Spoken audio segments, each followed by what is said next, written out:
Marshmallow Fanboy back with another review. This time I went to Ross because I was seeing a lot of videos that said hashtag RossCon, and I guess they were getting a resupply. And while I didn't find what I was looking for Marvel Legends and G.I. Joe classified figures and Star Wars figures. I did run into a giant horde of AEW figures, and by giant horde I mean 7 figures, I think. I got a red velvet too, but I didn't do the research while I was standing there. Turns out I've already reviewed her for this channel and opened her, so I took a couple pictures and I'm throwing her up on eBay, but it was worth getting at the time. The figures were $4 each, so I grabbed a bunch. So the 4 that I got that I didn't already have were Shawn Spears and Mr. Brodie Lee, as well as the Acclaimed, Max Caster and Anthony Bowens. Now, because the back of them said that there was a Billy Gunn in the wave also, I thought I'd love to have a Billy Gunn figure. And then I looked it up and it turned out that Billy Gunn figure was a chase figure. 1 in 5,000, I think. And I thought, oh, come on. I'm never going to get a hold of that. But eBay said, yeah, you can have it for $20 out the door with shipping and everything. So I did pick up a Billy Gunn figure. Now, the joke is on me in this case because the Acclaimed were $4 or $5 each. So let's say they were $4 each. They're $8, and Billy Gunn was $20 out the door. Ringside Collectibles has a 3-pack of the Acclaimed with Billy Gunn right now for $23. So it would have been $5 cheaper to get the 3-pack. And I don't think that the deco is better. I still want it. I still think it's really cool. I'm still thinking, of maybe getting it over the holidays or something. It's November, beginning of November now, so who knows? Maybe the day after Thanksgiving or something. Ringside does this thing where they go, we have Thanksgiving sale going on right now, and you click on it, and it's all the same stuff that they've had at the same prices they've had. They're just trying to get eyeballs to it, which is fine. But Shawn Spears, of course, comes with the chair. He's the chairman. Shawn Spears comes with a fist. I think maybe one of his hands is for holding the chair.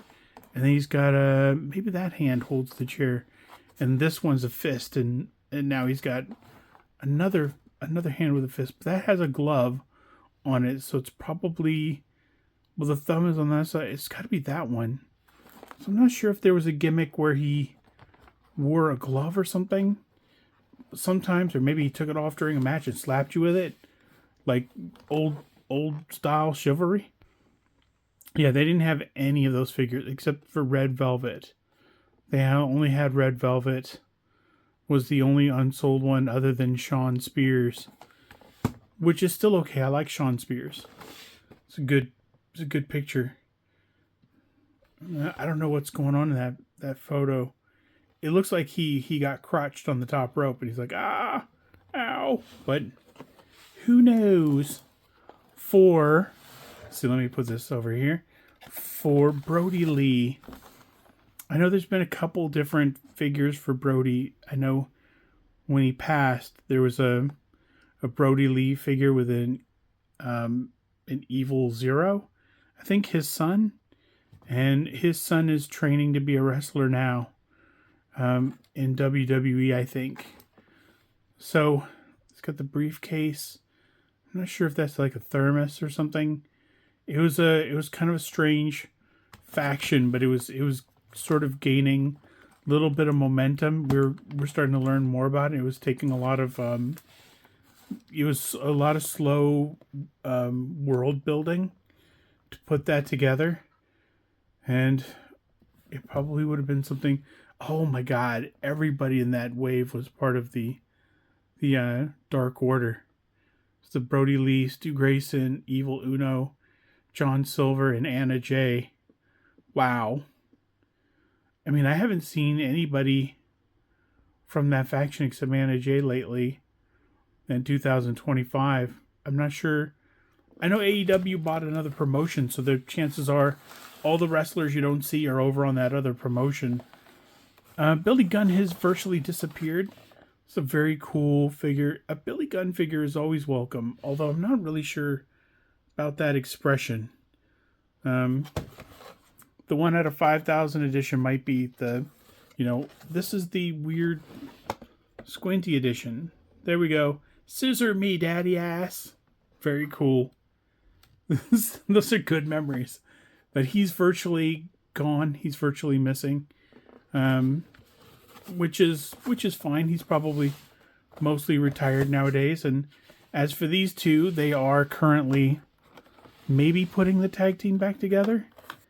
I'm not sure what's going on with them, but they haven't done much since they stopped tagging. I know Max tried to break out as a single star, but I don't think it worked out. I didn't think it got over. So I would love to see them team up again. I would love to see them put the Acclaim back together again. But I know that some folks are dead set on sort of betting on themselves and going all the way. And if he does, I hope that he changes. I hope they both sort of change gimmick and maybe find something that reverberates. Something that takes. But these are the guys in their packages. Let's see the photo on the back. Platinum Max Caster on the mic. Very cool. From All Out. And Anthony Bowens doing the scissor me, like in scissoring somebody random in the crowd. It's very cool. This is All Out in Chicago, and this is All Out in Chicago. So from the same show. Is Billy from All Out in Chicago? Okay, he's from Dynamite Grand Slam Rats. It would have been cool to have all of them from the same show. But still, you get these two from the same show, and that's pretty cool. So, these are them in their packages. Let's bust them out and see what we think of them in person. Okay, now that they're out of the package, let's take a closer look at these figures out of their packages. And let's start with the Honorable Mr. Brodie Lee from his days in the Dark Order. I don't think I mentioned the Dark Order at the beginning, but there it is right on the back of his shirt. It's Dark Order. So, Brodie Lee on the side. Nice 1 through 11 on the side in Roman numerals. I'm not sure what that means. Like there's a 2. The 1 is right here on the side. So 1 through 11, I'm not sure what that would mean. There's the TNT title, and there's a little design, but I don't know if it's Brodie Lee specific or if it's just sort of a, kind of a, what would you call it? Kind of a placeholder? Something generic that you could stick with another figure. Comes with like a rolled up papers and a book. The book doesn't have any cover on it. You see there's kind of a CE, like a kind of a trademark symbol or something on there. And then you can see that there's a little bit of character in it where you can see that there's pages. You see there's one page that's kind of open and it looks a little beat up on the cover. I don't know if you could see that at all. We'll see. But it's a book of some sort. It would have been better if it had some printing on it. The same with the paper. Could have done with a little bit of printing, but it's as props, it's not bad. The TNT title is sort of the main event here. And even though Brodie Lee is one solid chunk of plastic, the giant waist, that belt goes really well around him, almost all the way to the very last notch, which is very cool. Yeah, the Dark Order story they were developing, and it was going pretty slowly. They were world building and really, really fleshing it out when he passed.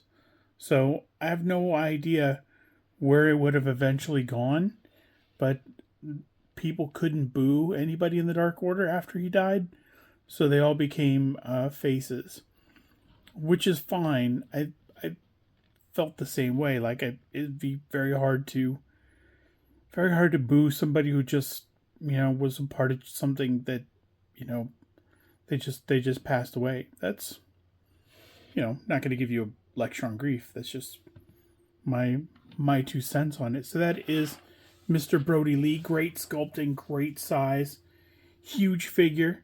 He's dressed for battle, so it would have been cool to get him with some extra hands, but it's okay. It's okay. The rest of these guys have battling hands. I'm going to do Shawn Spears next. I'm going to start with the chair, because it's the most interesting accessory, right? Came in the package like this so you can see it really well. I don't know if that's indicative of anything. Maybe he's Canadian. I see the red and white and the sort of the maple leaf thing, and I think that instantly. And it might not be like that at all. So, folds out like a folding chair does. Supports his weight like a folding chair does. This is a very cool accessory. I wonder if he can hold it. I left his holding hand in. Maybe he can get it all the way around, or no. Rats. I couldn't find a way for him to hold it. He does come with an extra hand for gripping, but the best I could figure is that maybe you have to kind of have the hand up like this and then the chair kind of dangle from it. Maybe he's carrying it to the ring or something like that. But there wasn't really any way to clip it around anything or to make it kind of stay. Even when you grab it on the side, there's not enough space between some of these notches to get his fingers through. So you're just trying to get it in, but the chair is still very cool. He's just, maybe you can figure out how to do it, but I can't figure out how to get him to hold on to it. I'm not sure if he had a lot of uniforms in AEW. I'm not sure what his normal ring gear was. I think he's still sporting that same haircut now that he's back in WWE and in NXT, but very cool on the graphics here. If you're a huge Shawn Spears fan, you got to be at least pretty happy that you're getting 7-inch and 6-inch scale Shawn Spears figures. That's very cool. I don't know if he had a figure as the Perfect 10. I don't remember if there was a figure for that graphic. This is from his time in the Pinnacle. I don't remember that time at all.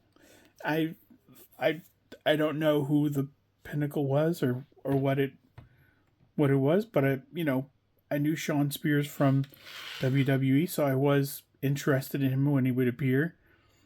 As for the Acclaimed, let's see. Caster has one extra hand. It's a fist hand, and he has one, what I'm going to call a match face. So, the thing that I like about the WWE Elite figures and some of the box figures is that it gives you the entrance gear. But the expression on the face is often not an entrance expression, it's a match expression. And on this, he's got the celebratory tongue out, so does Bowens. And they're both in celebration. That's before the match when they're getting very sort of amped up. But as far as Bowens and Caster's other countenance, these are serious faces. These are ring faces. We're in the ring and we're here to do damage to the other team faces, which is very cool. Let's see, Bowens has another scissor hand and a gripping hand. So no fists. None of them have fists. None of the Acclaimed have fists. It's very strange. They have sort of this closed sort of mic hand, but no fists. Neither does Billy Gunn. I put both of the scissor hands on him. He comes with 2 open grips, but he didn't come with anything to hold. So let me push these aside. For Platinum Max Caster, he has the headphones, which is very cool. He has the hat, which does not come off. It's kind of glued to his head, which is fine. It's the necklace, which comes off. Of course, his entrance gear. The microphone is still sort of taped to his hand, which I like. I'm going to display him with it taped. I'm not going to take off the shirt, but you absolutely could take off the shirt and absolutely have him in ring action, and his hands switch out to wrestling hands.